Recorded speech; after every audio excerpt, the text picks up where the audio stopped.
bounds.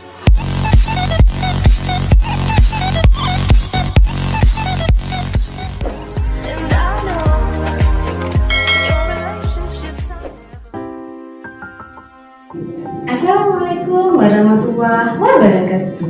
Hello generasi cerdas Indonesia, siswa-siswi kelas 9. Kita awali pertemuan kita hari ini dengan membaca basmalah. Bismillahirrahmanirrahim. Anandaku, pertemuan kita kali ini masih membahas bab 3, Kedaulatan Negara Kesatuan Republik Indonesia, dengan materi bentuk kedaulatan yang sesuai dengan Undang-Undang Dasar Negara Republik Indonesia tahun 1945. Bentuk kedaulatan yang sesuai dengan Undang-Undang Dasar Negara Republik Indonesia tahun 1945. Yang pertama, kedaulatan rakyat. Yang kedua, kedaulatan hukum. Kedaulatan rakyat berarti bahwa kekuasaan tertinggi dalam suatu negara terletak di tangan rakyat. Dalam hal ini, rakyat memberikan kekuasaan kepada wakil rakyat yang menduduki lembaga legislatif maupun lembaga eksekutif untuk melaksanakan keinginan rakyat, melindungi hak-hak rakyat, serta memerintah berdasarkan hati nurani. Landasan hukum pelaksanaan kedaulatan rakyat di negara Indonesia. Yang pertama, terdapat di dalam sila keempat Pancasila. Kerakyatan yang dipimpin oleh hikmat kebijaksanaan dalam permusyawaratan perwakilan. Yang kedua, terdapat dalam alinea keempat pembukaan Undang-Undang Dasar Negara Republik Indonesia tahun 1945 yang dibuktikan dengan kalimat, maka disusunlah kemerdekaan bangsa Indonesia itu dalam suatu Undang-Undang Dasar Negara Indonesia yang terbentuk dalam susunan Negara Republik Indonesia yang berkedaulatan rakyat. Yang ketiga, terdapat di dalam pasal 1 ayat 2 Undang-Undang Dasar Negara Republik Indonesia tahun 1945 yang berbunyi, kedaulatan berada di tangan rakyat dan dilaksanakan menurut Undang-Undang Dasar. Kedaulatan hukum yaitu kedaulatan yang berasal dari hukum yang berlaku di suatu negara.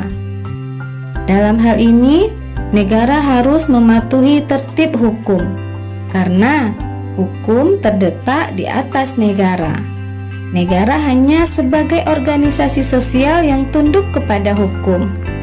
Kekuasaan negara harus berpijak dan berlandaskan hukum. Landasan hukum pelaksanaan kedaulatan hukum di negara Indonesia. Yang pertama, terdapat di dalam pasal 1 ayat 3 Undang-Undang Dasar Negara Republik Indonesia tahun 1945 yang berbunyi, negara Indonesia adalah negara hukum.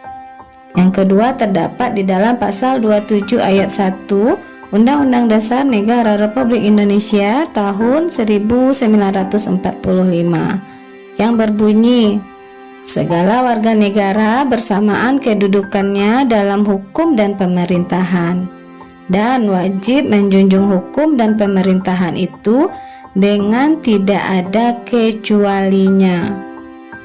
Kedua pasal ini menegaskan bahwa hukum memiliki peranan yang sangat penting dalam negara.